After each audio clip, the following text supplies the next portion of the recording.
The story opens beneath the haunting glow of dawn breaking over the Mississippi Delta. A once thriving church stands decaying on a hill, its white paint cracked, its stained glass windows darkened by time. The wooden doors groan open as Sammy Moore, barely 20, stumbles in, his body bruised, his shirt soaked with blood, and in his trembling hands he cradles what's left of his broken guitar, its neck snapped, its strings hanging like sinews.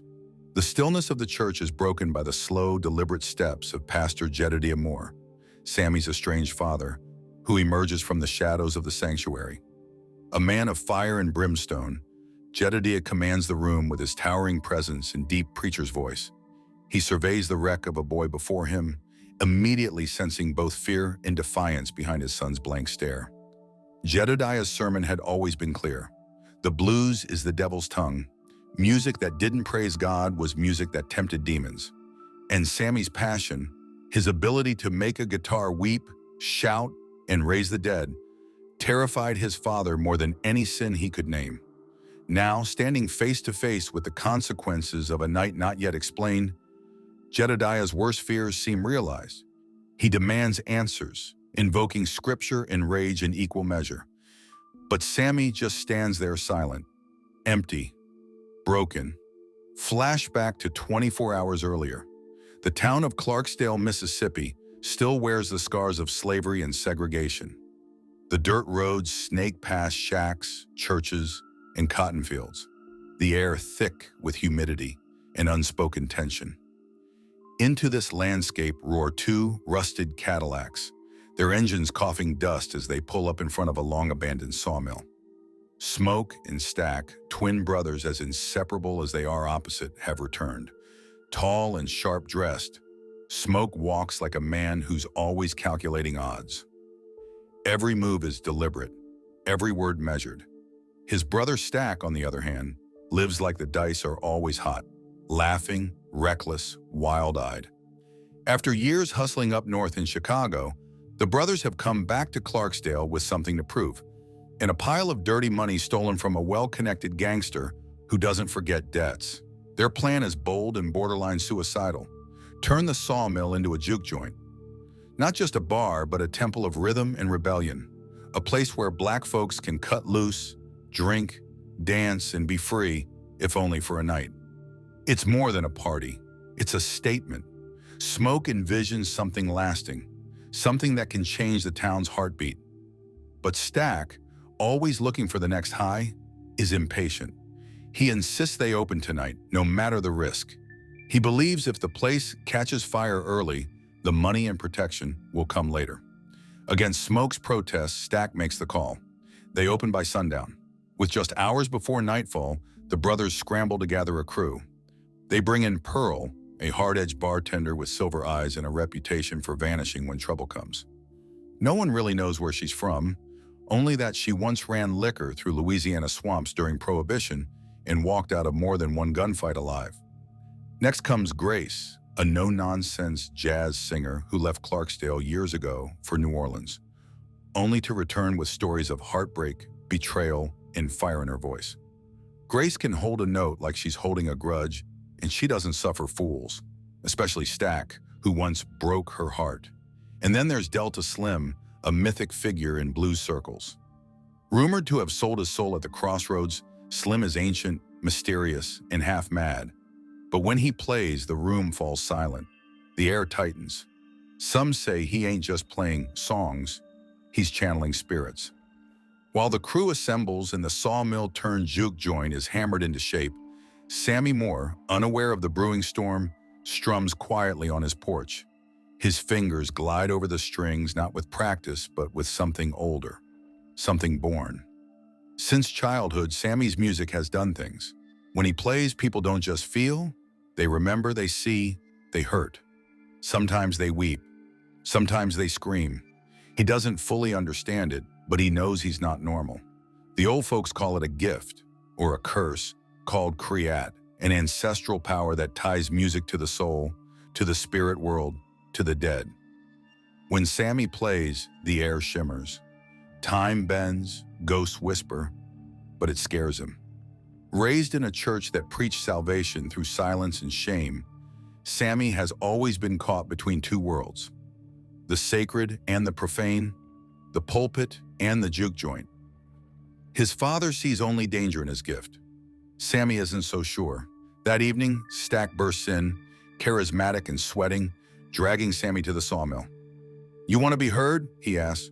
"Tonight's the night." Sammy hesitates. He senses something is off, that tonight isn't just another party, but the chance to finally perform for a real crowd, to... As night falls, the sawmill-turned juke joint pulses with life. Smoke's gamble pays off. Locals stream in, drawn by the promise of music, freedom, and cold drinks far from the eyes of white lawmen. Inside, Pearl runs the bar like a fortress, pouring moonshine with a snarl and a wink. Grace commands the stage, her voice a sultry blend of gospel and grit. The air is thick with sweat, cigarette smoke, and the scent of wood and whiskey. The walls of the old mill seem to hum. It's as if the building itself remembers joy, in pain. Sammy sits in the corner, clutching his guitar like a lifeline. Stack, ever the showman, keeps nudging him. "Come on, lil' cousin, you got the gift. They need to hear you." But Sammy shakes his head, afraid. He knows what his music does, what it awakens. Finally, after a long silence and a shared look with Grace, Sammy rises. He takes the stage, closes his eyes, and begins to play. The first note hits like a lightning strike. The room quiets, then sways. The music weaves itself into the very air. Not just melody, but memory. People cry without knowing why. Lovers embrace. Old wounds ache. Ghosts stir in the corners of the room, visible only to those sensitive enough to feel them. Sammy's hands blur on the strings. The song isn't just his, it's his grandfather's, his great-grandmother's. A lineage of suffering and joy passed down through blood. His music is a bridge. The veil lifts, and far off in the dark woods, something else awakens. Remick, pale, poised, and impossibly old, lifts his head. His eyes flash. He is drawn to the juke joint, to Sammy's power. A vampire who has fed on warfields and plantations. Remick doesn't just drink blood. He feeds on trauma, on emotional pain. And Sammy's gift, Kriat, is the richest flavor he's sensed in decades. Beside him, his two newest creations, Bert and Joan, shiver with anticipation. Once a wealthy white couple from New Orleans, they begged Remick for immortality. He obliged, but left their souls half-burnt in the process. Now they follow him, hungry, feral behind the charm. The three vampires dress as traveling musicians, guitars slung over their backs, faces smooth and false with charisma. They make their way toward the juke joint, but Smoke meets them at the door. One look at their pale skin and glassy smiles, and he knows something's off. "Not tonight," Smoke says. "House full. Come back tomorrow." Remick smiles politely, masking his fury. "Of course, tomorrow." They back away but linger just outside, watching the flickering lights and listening to the music spill into the night like blood from a wound. Inside, the night deepens. Mary, a free-spirited beauty with fire in her eyes, has returned. Once Stack's lover, her sudden reappearance draws stares. She dances without shame, drinks like a sailor, and sings along like she never left. Her chemistry with Stack is instant, electric. But Mary's not the same woman Stack once knew. She's hiding something. Later, needing air, Mary slips outside and walks straight into Remick's trap. He lures her in with ancient promises, freedom from time, from aging, from judgment. He plays on her hidden pain, her craving for power and escape. He offers her eternity. She accepts, and with one kiss, he drains her life and fills her with something cold and dark. Now a vampire, Mary returns to the party, radiant and wrong. She finds Stack and leads him away with a smirk and a whisper. In the back room, under dim light, she kisses him passionately. He laughs, surprised but happy, until he feels the sting. She bites deep, draining him quickly, lovingly. As his body goes limp, her eyes flash red. Moments later, Sammy finds Stack's body, pale, lifeless, and still warm. He screams, the sound tearing through the music and laughter like a blade. The juke joint erupts into chaos. Pearl reaches for a shotgun. Grace runs to cover the door. Outside, Remick smiles. It's only just begun. Panic erupts inside the juke joint. Screams echo off the timber walls as people rush to windows and doors. Smoke and Delta Slim act fast, bolting the entrances shut. Nobody leaves. If we open that door, we're all dead. Smoke growls. Slim, eyes narrowed, grips his cane like a weapon. Old instincts flaring to life. Grace wants to run. She's terrified. This ain't natural, she says, pacing, clutching a bottle. We need to go, now. But Annie, Smoke's wife, steps forward, calm, steady. She lays her hands on the wall, closes her eyes, and listens. We can't run, she says. What's out there ain't human. It's old, hungry. This place is sacred now. Your music made it so. Remick and his vampires circle the building like wolves. Their faces glow in the dark, serene, almost beautiful, but their hunger is monstrous. The building trembles under their pounding. Joan whispers madness through the cracks in the walls. Bert claws at the shutters. Remick doesn't rush. He's savoring the fear. Inside, the survivors form a circle. Smoke, Annie, Slim, Grace, Pearl, and Sammy. Pearl arms herself with knives and a wooden spike. Grace prays softly under her breath. Slim finally speaks. I've seen this before. Long time ago, deep south, Haiti, Mississippi. Back when I was young and stupid. He nods at Sammy. Only thing that hurt him? Music. Not just notes. Music with soul. Music with pain. Music that creates. Sammy's hands tremble. He remembers what his playing did. The visions, the spirits, the madness it unleashed. I can't, he whispers. Every time I play, people get hurt. Smoke grabs his shoulders. Your music didn't kill Stack. Monsters did. That power in you, it ain't evil.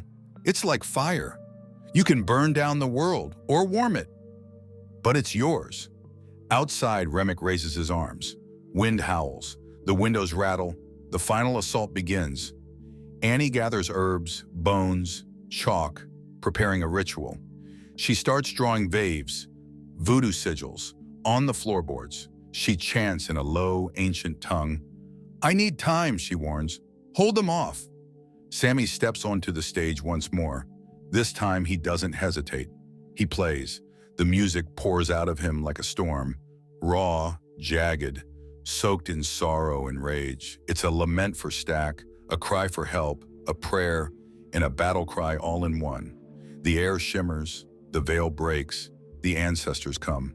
Shadows rise from the ground, shimmering figures, black men and women in old clothes, hands glowing with firelight. They stand beside the living. Some carry tools, some weapons, some just presence. They've been waiting. Remick bursts through the front doors, snarling. The spirits block him, holding him back with blinding light. He screams, not in pain, but in fury. He's being denied. Annie completes the ritual. A circle of fire erupts around Remick, trapping him. He howls, clawing at invisible walls, unable to escape. His body burns slowly, painfully, not from flame, but from the weight of the spirits forcing him into stillness. He collapses, hissing, and disintegrates. Mary, now fully turned, tries to seduce Smoke one last time. We could be gods, she whispers. No more fear, no more rules. Smoke, eyes full of pain, shakes his head. You died the minute you said yes to him. She lunges, fangs bared, but Pearl steps in from the side and drives a wooden spike through her heart. Mary gasps, eyes wide, then crumbles into ash. Silence. The vampires are gone. The spirits begin to fade. Sammy lowers his guitar. Everyone in the juke joint breathes again for the first time in hours. As the sun rises, the survivors emerge. The world is quiet, almost too quiet. They bury Stack behind the juke joint under a willow tree. Smoke says nothing, but his tears say everything. Pastor Jedediah arrives, drawn by the rumors and the fear. He sees his son standing tall, alive, changed, haunted but whole. For a long moment, they just look at each other. Then silently, Sammy walks past him, guitar in hand. He doesn't return to the church. Sammy's burden is now his gift. His music no longer a curse, but a weapon, a shield, a calling. As he disappears down the road, his song plays softly on the wind.